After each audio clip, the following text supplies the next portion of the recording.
धनंजय मुंडेने 20 लाख रुपये दिलेले हे तर मला माहितीत ना 2016ला. माझं त्यांना एकच म्हणणं आहे, तुम्ही ते झगा घालून आहे का वाघाच्या गप्पा मारू नका. मनोज जरांगे पाटील दवाखान्यात ऍडमिट झाल्यानंतर त्यांनी स्टेटमेंट दिलेलं आहे की परळवाल्याला बघू, तुम्हाला बघू.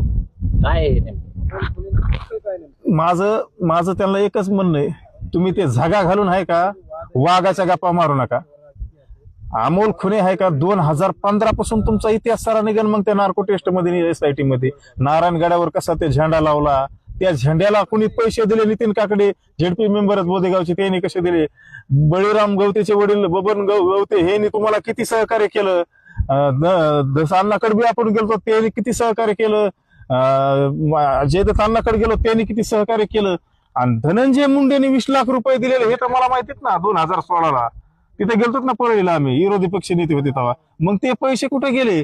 कार्यक्रम तर घेतला ना, अंगलोट बाजू आली म्हणून भावनिक केलं. मी 500 घेईन म्हणले, तुम्ही जर त्या कोपर्डीच्या आरोपीला नाही मारलं तर. मग त्याच्यामध्ये गणेश कोणे, मी, राजेंद्र जराडा आणि बाबूराव वाळेकर आम्हाला भावनिक केलं आणि भावनेच्या भरात आम्ही ते कांड केलं. म्हणजे मी सुधारातून पळून गेले. आम्ही मागे बघतोय तर फरार, आम्ही तोडले आरोपी.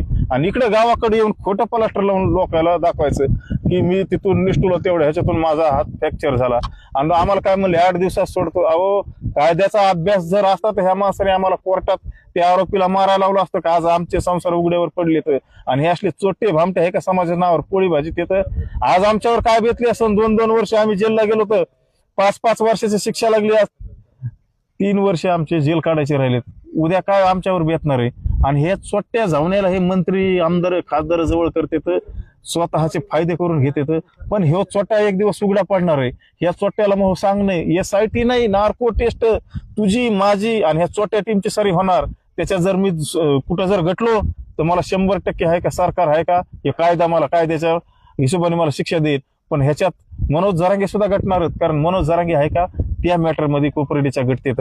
आणि ह्या सुद्धा माझ्यावर जो खोटा आरोप केलाय ना, ह्याच्यात सुद्धा मनोज जरांगे घटतेत. मनोज जरांगेला वाटत असं माझ्याकडे काही मंत्री लोकांचा माझ्या डोक्यावर हात आहे, काही पक्षाचा आहे, काही आमदार खासदाराचा आहे. अमोलच्या मागे कोणाचाच हात नाही. गैरसमाजामध्ये राहू नका. धनंजय मुंडे सुद्धा अमोलच्या डोक्यावर हात नाही, कारण त्या उद्या जर नार्को टेस्ट लागली तर त्याच्यामध्ये निघन. धनंजय मुंडेचा जर हात असला तर त्याच्यामध्ये निघन. पण ह्याच्यात जर सिद्ध झालं तर 100% तुम्हाला तुमच्या चोट्ट्या टीमला खडी फोडावं लागेल. आणि त्या टायमाला आहे का समाजाला कळन समाजाचा हिरो कोण आहे आणि समाजासाठी कोण खरं काम करते आणि कोण खरा छत्रपतीच्या विचारावर चालणारा अमोल खुने, शहाणू कोळी मराठा मलाच म्हणतील मग त्या टायमाला.